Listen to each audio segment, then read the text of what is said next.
মধ্যপ্রাচ্যের দীর্ঘদিনের সবচেয়ে স্পর্শকাতর ইস্যুতে নতুন মোড়ের ইঙ্গিত দিলেন মার্কিন প্রেসিডেন্ট ডোনাল্ড ট্রাম্প। ইরানের সঙ্গে চলমান পারমাণবিক চুক্তি নিয়ে আলোচনার মধ্যেই তিনি দাবি করেছেন তেহরান পরমাণু অস্ত্র তৈরির পরিকল্পনা থেকে সরে আসতে সম্মত হয়েছে। ট্রাম্পের এই বিস্ফোরক মন্তব্য আন্তর্জাতিক কূটনৈতিক অঙ্গনে নতুন জল্পনা কল্পনার জন্ম দিয়েছে। যদিও ইরানের পক্ষ থেকে এখনও এই বিষয়ে কোনো আনুষ্ঠানিক প্রতিক্রিয়া পাওয়া যায়নি। তেহরানের সঙ্গে চলমান চুক্তি আলোচনার মধ্যেই ইরান পরমাণু অস্ত্র তৈরি না করার বিষয়ে সম্মতি দিয়েছে বলে দাবি করেছেন যুক্তরাষ্ট্রের প্রেসিডেন্ট ডোনাল্ড ট্রাম্প। মার্কিন সংবাদ মাধ্যম নিউ ইয়র্ক পোস্টের পড ফোর্স ওয়ান পডকাস্টে দেয়া এক সাক্ষাৎকারে তিনি বলেন, আমরা কোনোভাবেই ইরানকে পারমাণবিক অস্ত্র অর্জন করতে দিতে পারি না, আর ইরান ইতোমধ্যেই পরমাণু অস্ত্র না রাখার বিষয়ে সম্মত হয়েছে। তিনি আরও বলেন, এই শর্তটি চলমান আলোচনার অন্যতম প্রধান বিষয়। ইরান সেটি মেনে নিয়েছে বলে তিনি বিশ্বাস করেন, যদিও ভবিষ্যতে তেহরান তাদের অবস্থান পরিবর্তন করতে পারে বলে আশঙ্কা প্রকাশ করেছেন মার্কিন প্রেসিডেন্ট।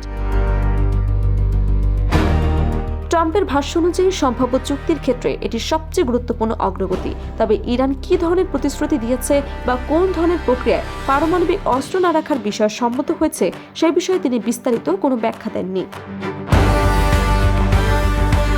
এদিকে হোয়াইট হাউস জানিয়েছে, ওয়াশিংটন এবং তেহরানের মধ্যে আলোচনাধীন সমঝোতা স্মারকের অংশ হিসেবে ইরান আনুষ্ঠানিকভাবে পরমাণু অস্ত্র তৈরি না করার প্রতিশ্রুতি দিতে পারে। যদিও চুক্তির চূড়ান্ত রূপ কিংবা বাস্তবায়ন পদ্ধতি সম্পর্কে এখনও স্পষ্ট তথ্য প্রকাশ করা হয়নি। চলমান আঞ্চলিক সংঘাতের প্রসঙ্গেও কথা বলেন ডোনাল্ড ট্রাম্প। তিনি দাবি করেন, বর্তমান পরিস্থিতিতে ইরান শক্তিশালী অবস্থানে নেই, বরং দেশটির সামরিক ও অর্থনৈতিক সক্ষমতা উল্লেখযোগ্যভাবে দুর্বল হয়ে পড়েছে।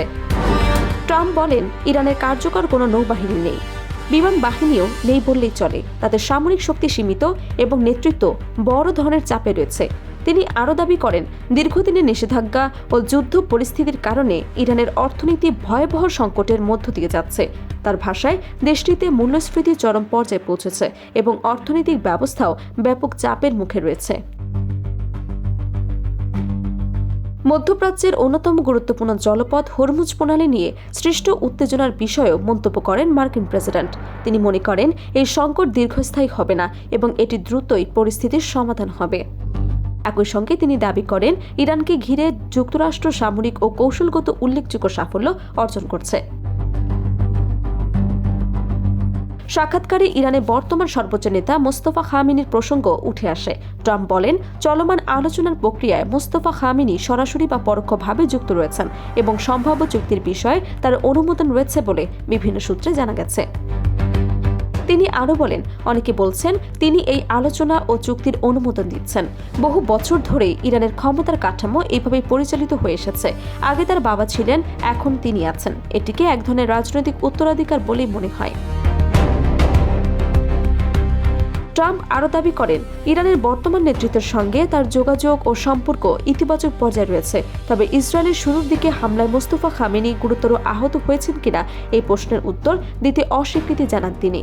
এর পরিবর্তে ইরানের বর্তমান নেতার জনপ্রিয়তার প্রসঙ্গ তুলে ধরে ডোনাল্ড ট্রাম্প বলেন, ইরানের মানুষ তাকে অত্যন্ত শ্রদ্ধা করে। উল্লেখ্য, মধ্যপ্রাচ্যের সাম্প্রতিক সংঘাতের শুরুতে ইসরায়েলের হামলায় ইরানের সাবেক সর্বোচ্চ নেতা আয়াতুল্লাহ আলী খামেনি এবং তার পরিবারের কয়েকজন সদস্য নিহত হন বলে বিভিন্ন প্রতিবেদনে দাবি করা হয়েছে। ওই হামলায় গুরুতর আহত হয়েছিলেন তার ছেলে ও বর্তমান নেতা মোস্তফা খামেনি। সাক্ষাৎকারের শেষ দিকে মোস্তফা খামেনির সঙ্গে ভবিষ্যতে সাক্ষাৎ করার আগ্রহ প্রকাশ করেন ডোনাল্ড ট্রাম্প। তিনি বলেন, পরিস্থিতি যেদিকে এগোবে তার উপর নির্ভর করে ভবিষ্যৎ কোন এক সময় তাদের সরাসরি বৈঠক হতে পারে। ট্রাম্পের এই মন্তব্য এমন এক সময় সামনে এলো যখন ইরানের পারমাণবিক কর্মসূচি, আঞ্চলিক নিরাপত্তা এবং সম্ভাব্য নতুন চুক্তি নিয়ে আন্তর্জাতিক মহলে ব্যাপক আলোচনা চলছে। ফলে তার এই দাবি কেবল ওয়াশিংটন-তেহরান সম্পর্ক